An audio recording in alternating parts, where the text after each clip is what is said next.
নমস্কার। আজকে কেতু গ্রহ ট্রানজিট নিয়ে আলোচনা করব। দীর্ঘ 18 মাস পর কেতু গ্রহ তার কন্যা রাশি ছেড়ে সিংহ রাশিতে প্রবেশ করছে। কেতু গ্রহ দীর্ঘ 18 মাস পর কন্যা রাশি ছেড়ে সিংহ রাশিতে প্রবেশ করবে। কত তারিখে? 18ই মে 2025। 18ই মে 2025 বিকেল 4:30 কেতু উত্তর ফাল্গুনী নক্ষত্রে প্রবেশ করবে। এর জন্য সারাটা 18টা মাস কেমন থাকবে আপনার রাশি, সেটা একটু চলো আলোচনা করে নিই। কন্যা রাশি, কন্যা রাশির এই কেতু গ্রহের ট্রানজিট কিন্তু আপনার জন্য কিন্তু অনেকটাই ভালো সময় নিয়ে আসছে। কেন? দীর্ঘদিন আপনার ঘরেই কন্যা রাশিতেই কিন্তু কেতু গ্রহ বসে দীর্ঘ 18 মাস। এটা চলে যাবে আপনার দ্বাদশ হাউসে। সিংহ রাশি যখন গোচর করবে 18ই মে, তখন কিন্তু আপনার জন্য যথেষ্ট ভালো সময় নিয়ে আসবে। আপনার কিন্তু পরধন প্রাপ্তির যোগ, কারোর থেকে অর্থ প্রাপ্তি, দীর্ঘদিন ধরে অর্থ আপনার আটকে ছিল সেই অর্থ পাবেন। কিন্তু আপনি যদি বিবাহিত হন, বিবাহিত লাইফে একটু সন্দেহের বাতাবরণ তৈরি হতে পারে। যদি আপনি অবিবাহিত হন, এই সময় কিন্তু বিয়ে হয়ে যাওয়ার প্রবল সম্ভাবনা। আপনি কোনো রিলেশনে জড়িয়ে থাকেন, আপনার পার্টনার কিন্তু কোনো সময় আপনার প্রতি একটু সন্দেহের বাতাবরণ তৈরি করতে পারে। সেটা দেখা যায় সেটা ভালোবাসার জন্যই। আপনাকে অবশ্যই সেই ভালোবাসা দিয়ে আপনি জিনিসটা কাছের করে নেওয়ার চেষ্টা করবেন। এই সময় কিন্তু আপনি বিদেশে যাওয়ার প্রবল সম্ভাবনা তৈরি হবে। এই সময় কিন্তু আপনার এক্সপোর্ট ইম্পোর্টের ব্যবসা ভালো হবে। আপনার আধ্যাত্মিক চিন্তাভাবনা বাড়বে। আপনি কোনো জ্যোতিষতান্ত্রিক যদি এই প্রফেশনে থেকে নেন, সেখানে আপনি সাকসেস পাবেন।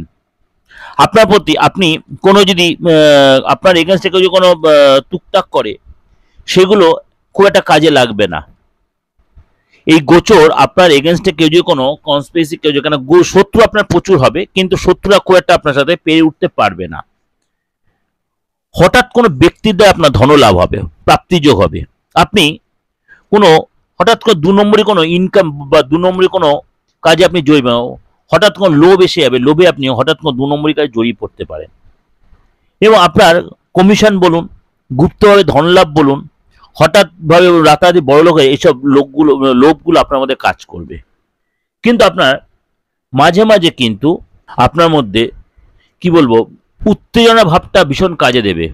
অপোজিট সেক্সের প্রতি আপনার ইন্টারেস্ট বেড়ে যাবে। এগুলো কিন্তু আপনার মধ্যে আসবে।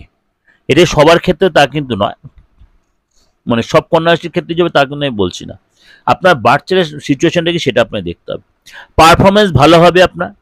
আপনি যদি এই সময় লটারি, জুয়া, সাট্টা এসব মধ্যে কোনো আপনি যদি এর মধ্যে ইনভলভ থাকেন, সেখান থেকে আপনি লাভবান হবেন। হঠাৎ কোনো প্রাপ্তিযোগ, হঠাৎ কোনো লটারি প্রাপ্তি, হঠাৎ কোনো অল্প দামে কোনো সম্পত্তি প্রাপ্তি, কিছু গাড়ি, এরকম কিছু হঠাৎ কিছু হঠাৎ প্রাপ্তি। আপনি রাতারাতি হয়তো বিরাট কিছু হয়ে গেলেন, বিরাট একটা কেউ কেটা হয়ে গেলেন, বিরাট লোকের সম্মান প্রাপ্তি হলো, আপনার বিরাট একটা জায়গায় পৌঁছে। এটা কিন্তু আপনার হবার প্রবল আপনি যদি কোনো সোশ্যাল মিডিয়া বা এরকম কোনো কাজে জড়িত, সেখানে আপনি সাকসেস পাবেন। হঠাৎ আপনি রাতারাতি একটা বিরাট কেউ কেটা হয়ে যাবেন। এটা আপনাদেরকে ওভারঅল একটা ডিসকাস করলাম, এটা একদম ওভারঅল আপনাদেরকে ডিসকাস করলাম। কেন এই যে কেতু গ্রহের ট্রানজিট, এটা আমি কারোর ব্যক্তিগত হরস্কোপ আলোচনা করছি না, কারোর হাতও দেখছি না, কারোর ফেসও দেখছি না, আপনার বাস্তু আমি দেখছি না। বাস্তবে কিন্তু একটা জায়গা আছে, একটা ভূমিকা আছে। যদি এগুলো সবকিছু আপনার ওভারঅল ঠিক থাকে, তাহলে কিন্তু এই কেতু গ্রহের ট্রানজিট আমি যেরকম বলেছি তার 95 থেকে 98%, 97% মিলতে বাধ্য। যদি কোনো দেখছেন যে এটার আপনার আমার প্রেডিকশন অন্যথা হচ্ছে, তাহলে ভাববেন আপনার বার্থ চার্টে বা আপনার বাস্তুতে বা আপনার হাতে কেতুর গ্রহের কোনো একটা জায়গায় ডিস্টার্ব চলছে। তাহলে অবশ্যই দেরি না করে তার প্রপার প্রেডিকশন করান, প্রতিকার নিন, আপনিও তার বেনিফিটটা অবশ্যই তুলতে পারবেন। কেন রাহু কেতু মানেই যে খারাপ তা কিন্তু কখনোই মনে করবেন না। রাহু কেতু কারোর বার্থ চার্টে বা হাতে অর্থাৎ পামে যদি আপনার ভালো থাকে, তাহলে কিন্তু অন্য কোনো ঘোরার দরকার হয় না। ছপ্পর ফারকে আপনি রাজা করে দেবে। কোথা থেকে গ্রহণপ্রাপ্তি, কোথা থেকে আপনি কি পাবেন, কোথা থেকে রাতারাতি বড়লোক আপনি জানেন না। কি হবে আপনার জীবনে, কি লাইফ স্টাইল চেঞ্জ আপনি নিজেও জানেন না। হঠাৎ আপনার সময় দেবে না চেঞ্জ হওয়ার, পরিবর্তনের। সুতরাং এই যে রাহু কেতু মানেই ভয় পাওয়ার কিছু নেই, শুধু এই কেতু গ্রহের ট্রানজিট আপনার জন্য সুসময় বয়ে আনছে কিনা অবশ্যই সেটা দেখে নিন।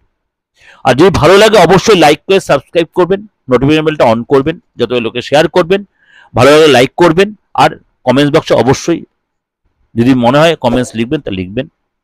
যোগাযোগ করতে হলে 8910973325 9433960106। দেশে বিদেশে যে কোনো জায়গাতে আপনি যোগাযোগ করতে পারেন, যে কোনো ধর্মের যে কোনো বয়সে। এজেড হয়ে গেছেন কোনো দরকার অসুবিধা নেই, ছোট বাচ্চা কোনো অসুবিধা নেই, ডেট অফ বার্থ নেই কোনো অসুবিধা নেই, সবাই যোগাযোগ করতে পারেন। সবার জন্যই প্রেডিকশন আমি দিচ্ছি বা দেবো, সারাটা জীবন যতদিন বেঁচে দেবো। ভালো থাকবেন, নমস্কার।